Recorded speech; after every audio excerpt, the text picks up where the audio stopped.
Do you remember when Derrick Rose was traded from the Bulls to the New York Knicks and he helped the Knicks become a super team? You remember that? It's because it didn't happen. But in the moment when Derrick Rose was traded, he honestly thought that that Knicks team was a super team. The expectations are high. I mean, with these teams right now, they're saying us and the Golden State Warriors are the super teams, and they're trying not to build that many super teams. I can't even get through reading this quote completely without laughing. Hold on. Well, let's be nice. Yeah. Let's be nice. Now, I want to remind people we're going into the 2016-2017 season. And the season that just wrapped up saw the Golden State Warriors go 73-9 and become the greatest regular season team in history. I want you to notice that I did say regular season team because it don't mean a thing if you don't get the ring. But that team that just won 73 games added Kevin Durant, one of the greatest players of all time. If there's any definition of what a super team is throughout the history of basketball, it is the one that has Kevin Durant, Steph Curry, Klay Thompson, and Draymond Green. But as Derrick Rose, his New York Knicks with Kristaps Porzingis, Brandon Jennings, I guess, and Carmelo Anthony is in the same tier.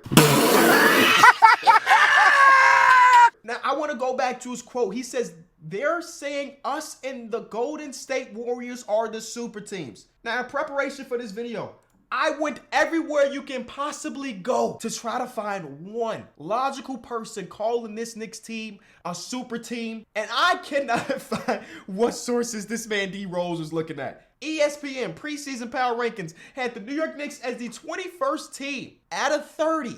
That don't sound like a super team. No, no, no. And of course, with Derrick Rose saying that, and him being in New York, the biggest market when it comes to sports, there were some question marks, there were some criticisms, and a month later, he said, hey, I still believe that. All right, you know, you like optimism. You like when players and teams believe in themselves. So even if you don't remember that season completely, we know that they're on the super team, but how did the year go? Rockstar. Terribly.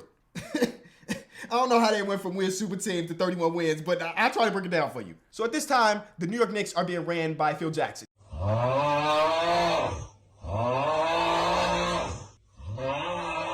And as we know, Phil Jackson is one of the greatest coaches of all time. And in the 90s, he helped the Bulls. He coached the Bulls to 6-0 in the NBA Finals. But him and Tex Winter created this thing named the Triangle Offense.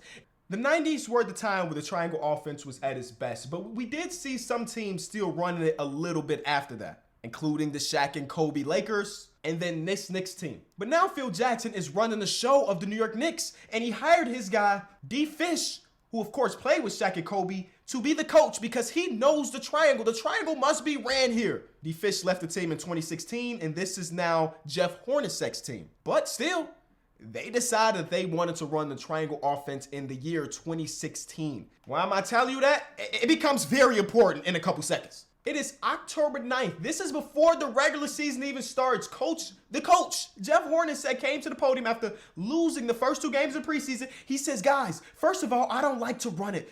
But secondly, it makes it very difficult to get easy buckets early in the offense. And I think in today's games, those early buckets are nice to get. This is the second game of the preseason. And the coaches already said, hey, this triangle ain't it. This is November 2nd. This is a couple weeks into the season. Courtney Lee is saying that we run the triangle. We practice against it. I think we need to practice against pick and rolls. So these boys had the New York Knicks practicing against a dead offense because they ran the dead offense. And the team started 2-4, and Carmelo Anthony went up to the podium after a loss and said, I'm tired of hearing about the triangle, man. And the only reason he's saying that is because Phil Jackson, who's running his team, is pissed that the team is not running enough triangle. And then things got away from basketball. In November, we're already having off-court stuff from Phil Jackson called LeBron James and his friends a posse.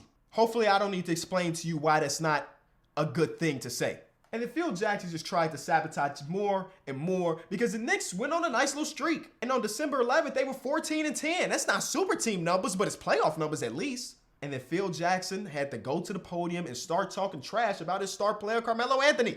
Right now, we need players that are really active, can play every single play, defensively and offensively.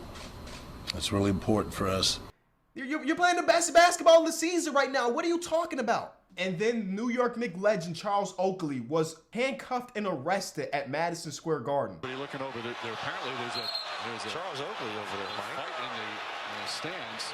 And the list goes on and on between Spike Lee saying that he'll pack Phil Jackson's bag for him to get him out of New York. And at the end of it all, this team that Derrick Rose thought might be a super team before the season started ended up at 31-51.